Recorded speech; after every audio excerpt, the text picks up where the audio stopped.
Welcome back. I also want to welcome back our 4 District 6 candidates. Incumbent Claudia Lisette Rodriguez is facing challengers Benjamin J. Leiva, Christian Boteo, and former state representative Art Fierro. Now, candidates, one of the biggest concerns El Pasoans have after a storm is the condition of our streets. Homeowners complain about potholes all the time. One question often heard is, why are my taxes not paying for this? And on top of that, we have a bond election with Proposition A for the issuance of bonds for street improvements. Your thoughts on street improvements as well as the bond? We'll start this time with Ms. Claudia Lisette Rodriguez. Yes, thank you for that question again. You know, I do believe that streets are a huge problem on the east side. I think the one street that everybody complains about, I know it, I drive on it on a daily basis, is Saul Kleinfield. We actually did Saul Kleinfield from Gwen Evans to Zaragoza during my first term in office. We currently have it now scheduled at the end of this year to start from Gwen Evans onto Pebble Hills. That's a huge victory for our community because, like I said, I drive that street myself, and I know that our tires are taking the beating, our cars are taking the beating, and so I believe that, you know, I'm very happy that I was able to secure the funding for that improvement starting at the end of this year. The proposition is very important because our infrastructure is very poorly, as everybody may know. We have a lot of potholes. We have a huge record number of potholes, and that is both a good thing and a bad thing. It's good because that means that we are out there actively seeking these potholes and fixing them as quickly as we can, but it's bad because it just shows how badly our infrastructure is. I myself was out there a couple of days ago helping the crew with the potholes because I believe, you know, as a city representative, I need to know every single department in and out. I have a small business and I'm short of knowing how to drive a semi-truck, but I know that business inside out, and it's the same responsibility that I hold myself to with being a city representative. Okay, Mr. Leiva? All right, so the street, it boggles me because our budget for the city to spend is $1.2 billion. So I think that, you know, if I was elected, what I would like to do is think long-term and not just fix the potholes, but put a whole new street together, something that's going to be beautiful, it's going to last, and something that we're going to be proud of, that we're going to have for a long, long time. So I would like to see how are we spending the money? Maybe we could spend it better and focus on the streets. And the bond proposition, sir? What was that? The bond proposition? Oh, I have no idea about the bond proposition. I haven't heard of it. Okay, let's move on. Mr. Boteo? You know, our streets have been neglected for decades. Definitely, you know, it's not the most ideal way, but I do support, I do encourage people to vote for the bond proposition. I think this will get us to catch up from all those decades of being neglected. However, moving forward, definitely we need to set aside, you know, we already know that we need to set aside $50 million to continually maintain our streets. So definitely after that, we need a strong plan, a 10-year plan. Make sure that we have the funding set aside every fiscal year to make sure that we're maintaining the streets, and we don't have to be going to the voters for another bond. Okay, Mr. Alfierro. Thank you, Saul. Well, you know, something that baffles me is that we have a $1.1 billion budget, and yet it seems like we don't have sufficient funds to fix our streets. This is public safety. You know, one of your competitors did a story a couple of weeks ago in regards to what it's costing the local citizen when it comes to tires and comes to rims and other car problems that these potholes are causing.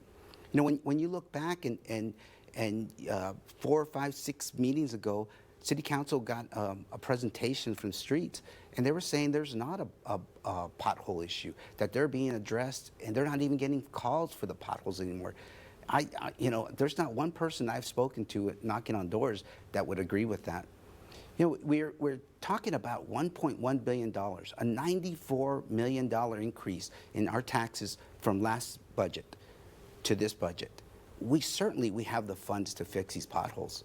It's a problem that I think East El Paso needs to have addressed and have addressed immediately. When it comes to the bond proposition, Saul, I predict it's going to be a hard sell from the city. You know, we're overtaxed. Our property taxes are skyrocketing. Again, we had a $94 million increase in our tax rate this year. It's going to be hard to sell more taxes to East El Paso. Candidates will move on to the next question. Americans, and specifically El Pasoans, are facing tough economic times. What are your thoughts on the economy, and what would you do differently to help El Pasoans during these tough economic times? Let's start off with you, Mr. Fierro. So I think we need to hold city council, the mayor, and our city manager accountable. You know, we in the $1.1 billion budget, we have, how can we increase it $94 million and say that we have not increased it? We need to hold these departments accountable we need to start with a zero-sum increase and go from there. The citizens of East El Paso are overburdened, overtaxed, and underserved. And we need to make sure that we address their issues, address their needs, and that's how you start. You know, we need to look at freezing taxes for seniors and individuals with disabilities, two groups that live on fixed incomes, very much like we do for our school boards. You know, freeze them so they can at least know that next year they'll have some leeway, they'll have some money, and the city won't be able to raise their taxes to whatever rate they feel they need to. Mr. Boteo? Well, I think there's two ways that the city can provide relief to people during these tough times.